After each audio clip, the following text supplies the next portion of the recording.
Buenos días. Hemos llegado al día de preparación antes del Santo Sábado y es bueno encontrarnos nuevamente para reavivarnos con la palabra del Señor. Hoy estamos terminando de leer el libro de Esdras, el capítulo número 10, y nos dice en el versículo 1: mientras oraba Esdras y hacía confesión, llorando y postrándose delante de la casa de Dios, se reunió en torno a él una muy grande multitud de Israel, hombres, mujeres y niños, y el pueblo lloraba amargamente. Después de aquella oración que hizo Esdras frente al templo, una gran multitud se congrega, y aquel motivo de esa congregación era el dolor porque ellos sabían que habían pecado.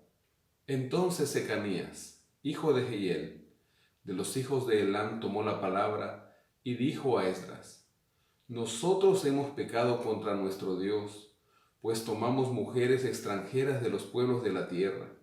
Pero a pesar de esto, aún hay esperanza para Israel. Y es verdad, aún hay esperanza para el pecador también en estos días. Ahora pues hagamos pacto con nuestro Dios de despedir a todas las mujeres y los nacidos de ellas, según el consejo de mi Señor y de los que temen el mandamiento de nuestro Dios, que se haga conforme a la ley. Levántate, porque esta es tu obligación y nosotros estaremos contigo. Anímate y pon manos a la obra. Lo que estaba este hombre aconsejando a Esdras y al pueblo era dar carta de divorcio a aquellas mujeres con las cuales ellos se habían casado y que no pertenecían a su pueblo, sino a las naciones paganas. En aquella época su nacionalidad estaba íntimamente ligado también con su religiosidad, con los dioses a quienes ellos adoraban. Entonces se levantó Esdras, dice el versículo 5, e hizo jurar a los principales de los sacerdotes y de los levitas, y a todo Israel, que harían conforme a esto. Y ellos lo juraron. Se retiró luego Esdras de delante de la casa de Dios, y se fue a la habitación de Johanán, hijo de Eliasib, pero no comió pan ni bebió agua, porque se entristeció a causa del pecado de los que habían regresado del cautiverio. Después hicieron pregonar en Judá y en Jerusalén que todos los hijos del cautiverio se reunieran en Jerusalén. En el versículo 9, así, todos los hombres de Judá y de Benjamín se reunieron en Jerusalén dentro de los 3 días, a los 20 días del mes, que era el noveno. Y se sentó todo el pueblo en la plaza de la casa de Dios, temblando con motivo de aquel asunto y a causa de la lluvia. Entonces se levantó el sacerdote Esdras y les dijo: vosotros habéis pecado por cuanto tomasteis mujeres extranjeras, aumentando así el pecado de Israel. Y ahora pues, dad gloria al Dios de vuestros padres, haced su voluntad y apartaos de los pueblos de las tierras y de las mujeres extranjeras. Entonces, leyendo esto, nosotros podríamos decir que también hoy es posible que demos carta de divorcio a nuestras esposas. Hay una situación muy particular. Estos hombres conocían la palabra de Dios y aún conociendo la palabra de Dios, se hicieron de mujeres paganas, de mujeres que no conocían a Dios. Hoy en día hay muchas parejas que se han casado sin conocer a Dios ninguno de los dos. De repente, sea el esposo o la esposa, empiezan a conocer la Biblia, la iglesia, y decide uno de ellos bautizarse. Cuando se entrega al Señor, la Biblia manda que esta persona ore fervientemente durante algún tiempo por su esposo, por su cónyuge, y debido a su oración y perseverancia, un día alcanzará su cónyuge la salvación, porque un día aceptará por su testimonio al Señor. Pero es diferente cuando nuestros jóvenes, conociendo la palabra de Dios, conociendo que no deben unirse en yugo desigual, lo hacen de esa manera. Aún así nosotros no debemos pensar que ellos den carta de divorcio, pues el Señor Jesús dijo que aquel que se divorcia debe mantenerse solo, porque al buscar otra pareja estaría viviendo en adulterio. Pero lo que sí debemos pensar hoy en día es que nuestros jóvenes deben tomar buenas decisiones antes de cometer cualquier error. Así ellos están reuniéndose. Toda la asamblea respondió: hágase conforme a lo que has dicho.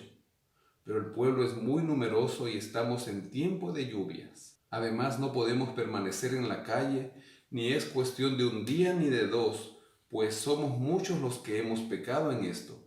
Que sean nuestros jefes los que se queden en lugar de toda la congregación y vengan en fechas determinadas todos aquellos que en nuestras ciudades hayan tomado mujeres extranjeras, acompañados de los ancianos y los jueces de cada ciudad, hasta que apartemos de nosotros el ardor de la ira de nuestro Dios a causa de esto. La mayoría estuvo de acuerdo, aunque en el versículo 13 nos dice que solamente Jonatán, hijo de Asael, y Jaasías, hijo de Tikva, se opusieron a esto, y a ellos se unieron los levitas Mesulán y Sebetai.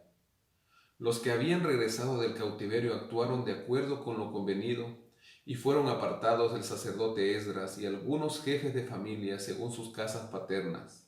El primer día del 10º mes, todos ellos personalmente se sentaron para examinar el asunto, y el primer día del primer mes terminaron el juicio de todos aquellos que habían tomado mujeres extranjeras, es decir, que durante 3 meses dedicaron a examinar caso por caso, y así caso por caso ellos fueron resolviendo. Entre los hijos de los sacerdotes fueron hallados estos: de los hijos de Jesúa, hijo de Josadac, y de sus hermanos, Maasías, Eliezer, Jarib y Gedalías.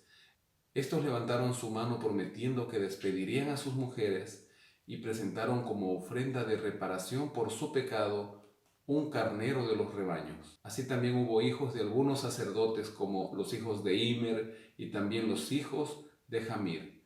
En total, 17 hombres de los sacerdotes habían tomado mujeres extranjeras.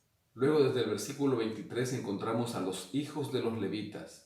En total, 10 de estos hombres habían tomado mujeres extranjeras. Y desde el versículo 25 encontramos, en total suman 87 hombres del común del pueblo, que no eran ni sacerdotes ni levitas, que habían tomado mujeres extranjeras.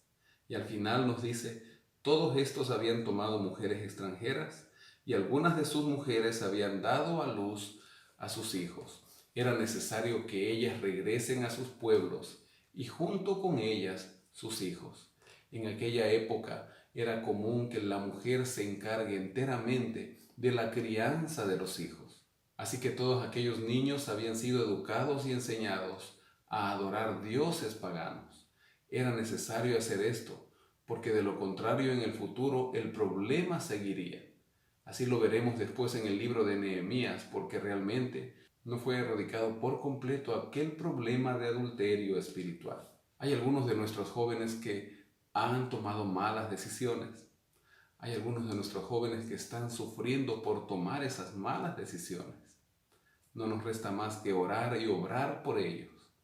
Pero vienen muchos jóvenes atrás, muchos adolescentes, que aún nosotros hoy podemos ayudar para que tomen buenas decisiones y no se unan en yugo desigual.